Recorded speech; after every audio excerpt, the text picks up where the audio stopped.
ashabihi wa azwajihi wa dzurriyyatihi wa ahli baitihi wa man tabi'ahum bi ihsan ila yaumil qiyamah.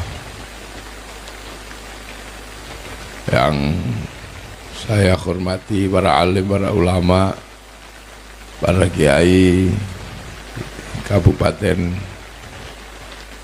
Rembang yang hadir, karena tidak kelihatan pada pakai masker, jadi saya nggak ngerti ini yang hadir ini. Beliau tadi bilang murid saya, tapi wong ra ketok rupane dah. Ya Gus Anis, sampean lah mau cerita lah ora ketok rupane. Allah Gus. Sinten mawon niku ora ketok kok. Sembuh lah wis kabeh pokoke. Udah ketinggal ya saiki wong ora ketok udah nggo masker. Para jajaran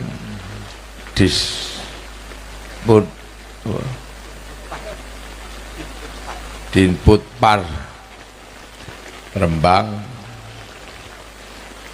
seluruh hadirin wal hadirat yang berbahagia, malam hari ini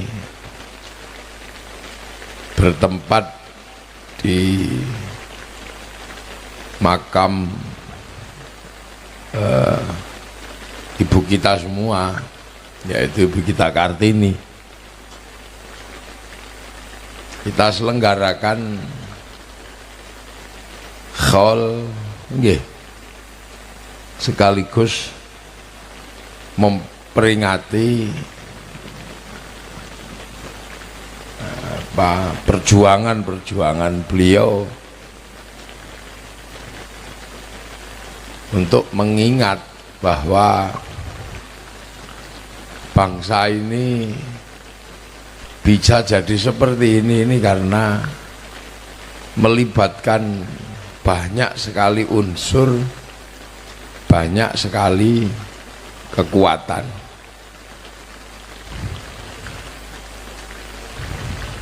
Lah niki bojo kula niki sing sak payung gak amet.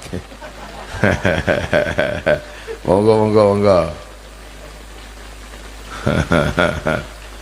Nggih. Niku Kartini kula niku. Kartini kula. Bahwa Indonesia itu bisa jadi seperti ini. Ini karena melibatkan banyak sekali kekuatan yang saling kait-mengkait, saling terajut.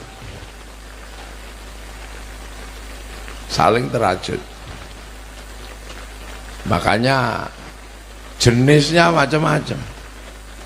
Kalau yang di sini adalah pahlawan emansipasi wanita. Nah, besok yang di Surabaya itu adalah pahlawan perang 10 November. Ada pahlawan pendidikan, ada hari santri, ada hari angkatan bersenjata. Dan kalau kita sudah berbicara pahlawan, makamnya juga macam-macam. Yang di pesisir ada makam wali, yang di Jombang ada makam Kiai Hashim, di Jogja ada makam Kiai Haji Ahmad Dahlan. Ini menandakan bahwa kita bisa jadi seperti ini karena melibatkan banyak sekali partisipasi kesadaran moral dari seluruh anak bangsa. Dan itu harus selalu diingatkan, terutama anak-anak milenial ini harus selalu diingatkan agar dia nggak lupa bahwa bangsa ini tersusun dari beberapa kekuatan aktif yang walaupun sudah nggak ada sampai hari ini, energinya itu masih aktif menjadi gerak kebangsaan kita. Dan semua bangsa mengingatkan itu.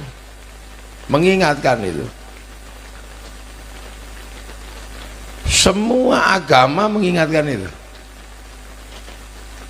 Bahkan kalau kita berbicara Islam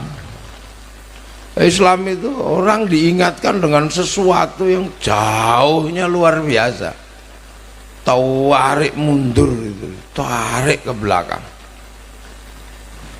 Jadi bahkan kisah Nabi pertama, manusia pertama, sak musuh-musuhnya, sak iblis-iblis itu diceritakan.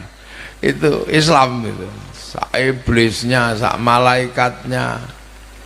Bagaimana ketika malaikat komplain itu ketika manusia mau diciptakan, diceritakan. Malaikat yang nurut-nurut itu pernah ngeyel gara-gara manusia ini mau dibuat itu. Ataj'alu fiha ma yufsidu fiha wa yasfikud dima. Apakah engkau akan membuat yang merusak dan menumpahkan darah, ya Allah? Dan beneran dalam pandangan malaikat ya terjadi betul, manusia itu memang merusak dan menumpahkan darah. Karena itu juga faktor di mana manusia bisa melangsungkan kehidupannya. Jadi manusia itu bisa melangsungkan kehidupannya ya karena merusak salah satunya. Ketika harus bikin rumah ya harus merusak hutan. Makanya hutan Blora ya Rembang sampai mana Purwodadi sampai Batang habis. Ya karena harus ini. Kalau mau bikin rumah dari batu ya harus merusak gunung. Maka di Rembang ada pabrik semen. Lah ya itu manusia begitu. Mau bikin lapangan sepak bola ya harus merusak rumahnya Yuyu. Itu kan manusia dari dulu begitu. Ini dicor ini aja rumah semut berapa ini yang rusak. Jadi nah dalam pandangan malaikat itu kan ini normal gitu loh. Rumput ya harus tumbuh, pohon harus besar. Tapi manusia nggak begitu. Dinamika kehidupan manusia yang dinamis ini melakukan perubahan-perubahan bahkan sampai tingkatan yang fundamental terkait perubahan alam ini. Nah, cuman dalam pandangan malaikat yang statis kan itu ngerusak. Jadi maknanya tidak hanya merusak dalam pengertian semata-mata dhaharul fasadu fil barri wal bahri bima kasabat aydin nas. Bahwa kerusakan di darat dan di laut itu karena ulah manusia, enggak semata-mata itu. Termasuk juga yasfikud dima, menumpahkan darah. Jadi sampai hari ini ya bahkan manusia setiap hari menumpahkan darah. Darahnya ayam itu berapa tiap hari ditumpahkan itu. Darahnya kambing, darahnya sapi dijagal setiap hari. Apalagi kalau Idul Adha serentak. Tumpahkan darahnya nyamuk ditempel darah. Nah, dalam pandangan malaikat ya itu merusak, menumpahkan darah, tapi manusia dinamisnya memang begitu. Jadi dinamisasi manusia memang seperti itu. Cuman dalam pandangan malaikat yang tidak punya nafsu dan stasioner gitu kan, 0.0 gitu. Jadi bukan 4.0 tapi 0.0 itu 00 00 itu ya nggak imbang. Nah, dalam perspektif seperti itu Allah itu punya cara yang luar biasa, nggak ditutup-tutupi gitu loh, bahwa ini produk ini memang jenisnya begitu. Bahkan produk yang satu ini udah disebutkan dari awal halu'a. Jadi khuliqal insana halu'a idza massahul khairu manu'a wa idza massahu syarru jazua. Kita bikin keluh kesah. Jadi pendapat baik ya seneng Tuhan dipuji-puji, kalau nggak didapat baik ya Tuhan dibilang nggak yes kan gitu. Ya ini dinamika manusia yang yang dulunya gede, misalnya dikatakan 60 dhira, sak dhira segini. Nabi Adam itu dikatakan besar kan, sampai kadalnya aja segede dinosaurus, sampai kemudian jadi kecil-kecil kayak kita, jadi berbangsa-bangsa, bersuku-suku. Ini ya tetap aja manusia itu dinamikanya ya seperti ini,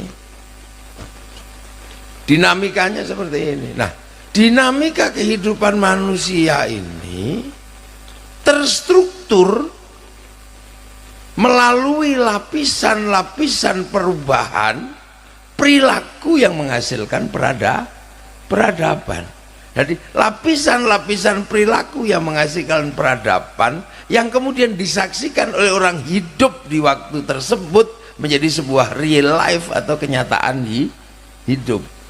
Nah, orang kadang tidak pernah menyadari bahwa real life, kenyataan hidup itu terstruktur dari lapisan-lapisan perubahan sosiokultur, sosiopolitik, sosioekonomi, ini melingkupi itu. Jadi tidak kemudian datang dengan tiba-tiba. Wong batu aja bermula dari lahar. Itu kan, ini aja bermula dari mana ini? Ini dari apa jenenge? Tumbek ini bermula dari telo, dari godong, dari lontar, macam-macam ini mulainya ada. Nah, yang kita bicarakan ini sesungguhnya kan bangsa kita hari ini terdiri dari struktur-struktur yang melibatkan lapisan-lapisan perubahan dengan aktor-aktor, dengan pelaku-pelaku yang terus berbeda dan terus bergerak. Makanya nggak bisa kemudian ketika kita melihat sesuatu itu berdiri sendiri. Ini meja, tapi dia nggak berdiri sendiri. Dia melibatkan air mata. Ini meja ini melibatkan darah dan air mata. Karena dulu jati ini oleh Belanda dipaksa harus ditanam oleh orang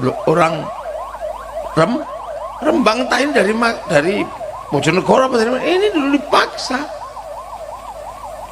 Bahkan mungkin ada yang pernah mati karena motong ranting jati yang ini, kita nggak ngerti.